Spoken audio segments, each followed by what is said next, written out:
आप दोहाई देंगे, इसलिए मैंने मुजीबुर रहमान का एग्रीमेंट लेके आया हूं, उस पे आप जवाब दीजिए। अर्पिता, आप तो खुद बंगाल से हैं, तो क्या ये टीएमसी का या टीएमसी से पहले लेफ्ट का ये हिट फॉर्मूला था घुसपैठियों वाला? अगर ये सरकार कह रही है कि साहब यहां पर ला करके वोटर बनाया जाता, तो अभी कई जगहों पर टीएमसी के दफ्तरों से आधार कार्ड मिले हैं, किसके हैं, कैसे यहां पर आए, क्यों यहां पर लाए गए, अभी इसकी जांच चल रही है। जी देखिए प्रत्युष जी, 10,000 रुपए में उनको वोटर कार्ड मिल जाता था, 25,000 में आधार कार्ड मिल जाता था। और ये हुआ था टीएमसी के चलते हुए। टीएमसी के जो नेता मंत्री थे उन्होंने ये किया था, तो उनका vote bank, core vote bank यही लोग थे। जो घुसपैठ है वो रोहिंग्या घुसपैठ जो है वो टीएमसी का कोर वोट बैंक है, तो इनका सपोर्ट था। और अगर आप देखोगे जो सीएए का बात चल रहा है, देखो सीएए जो है वो नागरिकता छीनने वाली कोई कानून तो है नहीं, नागरिकता देने वाली कानून है, प्रदान करने वाली कानून है। जो मतुआ है बंगाल में, उन लोगों को सीएए के दायरे में लाया जा रहा है, उनको नागरिकता देने का जो दावा किया है सरकार ने वो होगा धीरे धीरे। तो ये टीएमसी का जो कोर वोट बैंक जो था, ये घुसपैठ, इन लोगों को जाना होगा इनके देश में। ये हमारे देश में आके घुस के जबरदस्ती सिस्टम पे कब्जा करके बैठे थे, खा रहे थे, पी रहे थे, सब कुछ। तो वो तो नहीं चलने वाला, वो तो जाना होगा उन लोगों को देश छोड़ के। जी नफीस जी हैंड रेस कर रहे हैं। नफीस जी, 1.2 करोड़ 2004 में उस वक्त की गवर्नमेंट कहती है, वो भी एक अनुमान के आधार पर। 2 करोड़ कहती है 2016 की गवर्नमेंट कि 2 करोड़ के आसपास उसमें घुसपैठी हैं। 2004 में जो 1.2 करोड़ बताया गया, 57 लाख बताया गया, 57 लाख सिर्फ बांग्लादेश से घुसपैठी है।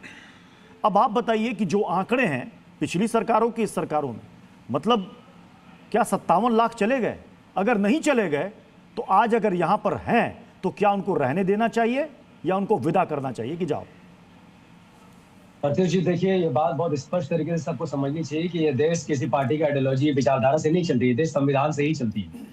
और इस देश में रहने का हक, इस देश में खाने का हक और सब कुछ सुविधा यूज करने का हक सिर्फ 140 करोड़ नागरिकों का और उन लोगों का है जिनको सरकार ने लीगली तौर पर रखा है। जो घुसपैठी है उनका समर्थन हम लोग करते नहीं है। घुसपैठी को अगर कोई मुसलमान से जोड़ रहा है तो शायद उसने असम की एनआरसी नहीं देखा। असम में 3 करोड़ लोगों ने एनआरसी में हिस्सा लिया था, 19 लाख घुसपैठी उसमें पकड़े गए। 19 लाख में सिर्फ 7 लाख मुसलमान थे, 12 लाख हिंदू थे।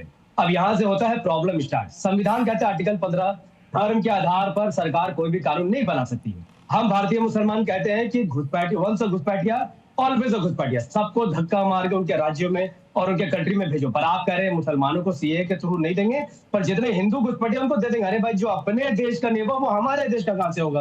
अब बात करते हैं पश्चिम बंगाल की। पश्चिम बंगाल में जो भी घुसपैठिया बांग्लादेश भाग रहे हैं उनको भागने दीजिए।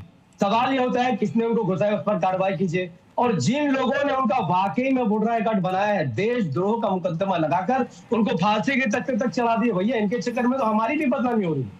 घुसपैठिया है तो घुसपैठी का तरह से रहेगा। मतलब आपको दिक्कत क्या है? अभी आपने कहा जो हिंदू वहां से आया, देश में कानून बन चुका है, या तो आपको सीए कानून आपको नहीं मानना है। कानून संविधान के खिलाफ है ना सर।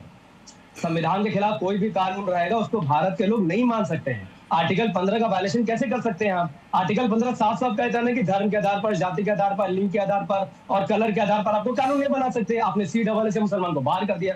मुसलमान को जब आपने बाहर के यानी एक खास धर्म को आपने बाहर कर दिया और संविधान का आर्टिकल 15 का उल्लंघन हो गया। हम बार बार कह रहे हैं वंस अ घुसपैठिया ऑलवेज अ घुसपैठिया। जो अपने देश का नहीं वो हमारे देश का भी नहीं हो सकता है। इस देश के 140 करोड़ लोगों को आप रोजगार दे ही नहीं पा रहे, घर दे ही नहीं पा रहे, और जो बेचारे अपने घर बना ले रहे हैं उनके घर पर बुलडोजर चले, तो घुसपैठी को कहां से रखेंगे आप? ये तो अगर आप कोई घुसपैठिया पकड़ते हैं उनको बाहर कर दीजिए ना।